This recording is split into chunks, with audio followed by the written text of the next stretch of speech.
Ever run into a game that was nothing like you expected, but its utter uniqueness blew you away? Well, that is exactly how I first reacted to Chaos Seed. In 1996, Taito released the game in Japan at the very tail end of the Super Famicom's run. The game was developed by Neverland, who also created the Lufia series. Chaos Seed went mostly unnoticed to North American gamers, but a translation patch was thankfully eventually released to allow English-speaking enthusiasts the chance to play. The overarching storyline of Chaos Seed is pretty basic, but incredibly unique. The game is set in a mythical country based on some aspects of an ancient Chinese dynasty. The player takes the role of a docent, a mystical apprentice that maintains a network of caverns underneath the earth. The caverns control the livelihood of the planet, and if their balance is disrupted, all life nearby begins to wither away. Those who maintain the caverns are at odds with the surface dwellers, though, because the latter mistakenly believes that the caverns are the source of the pandemic. At the beginning of the game, the main character is trained by an overseer to protect the world by creating enchanted caverns. Soon after taking the plunge into cavern stewardship, though, the hero runs into a dragon. The dragon teleports the hero to several parallel dimensions, and from here forward the game is presented in a series of scenarios that each have their own independent story and objective. The crazy thing about this game is that I'm not really even sure what genre it fits into.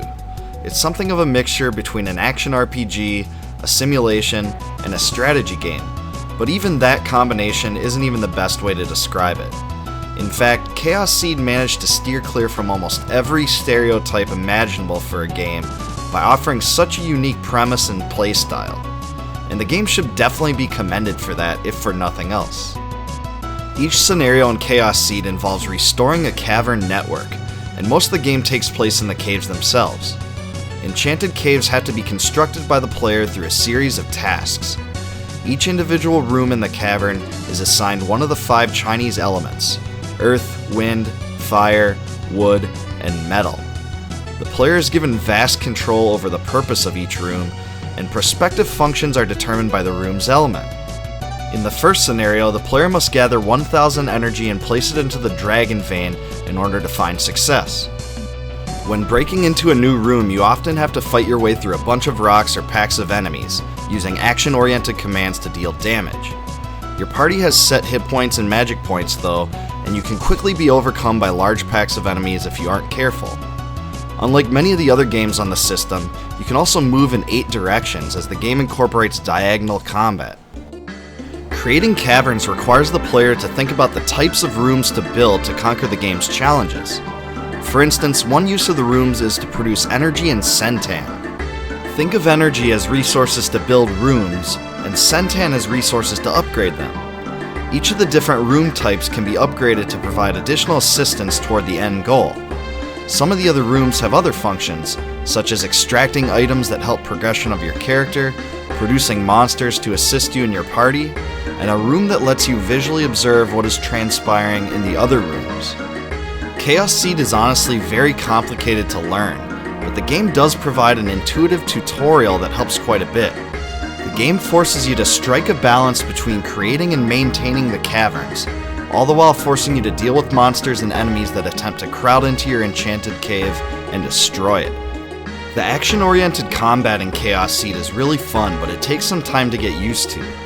The game allows you to execute a series of attacks with power of various degrees, but each attack also has some drawbacks. There are also some spells you can cast to assist you. The graphics in this game are really great, truly some of the best that the system had to offer. The sprites look awesome, the animations were really well done, and the colors are just very vibrant. Because Chaos Seed was released so late in the Super Famicom's run, maybe these things were to be expected, but the graphics are definitely on par with games like Super Mario RPG and Star Ocean. The music in Chaos Seed uses Chinese and electronic influences, and it really is quite unique. It reminds me a bit of the soundtrack from Destiny of an Emperor on the NES, but with better quality and much more diversity. I found the soundtrack really great, offering a large variety of distinctive styles that you won't find anywhere else. Chaos Seed certainly provides some impressive challenges and an immense length, an average of 60 hours for a playthrough. This makes it one of the longest Super Famicom games ever released. Undoubtedly, the game offers a lot of longevity and replay value that many of its counterparts on the system just couldn't match. In fact, there's just so many exceptional facets of this game you can't find anywhere else. Since Chaos Seed came out so late in the Super Famicom's run, and it was never released in North America, it simply didn't get the exposure it deserved. Thankfully, with the English patch available, fans can revisit this gem today.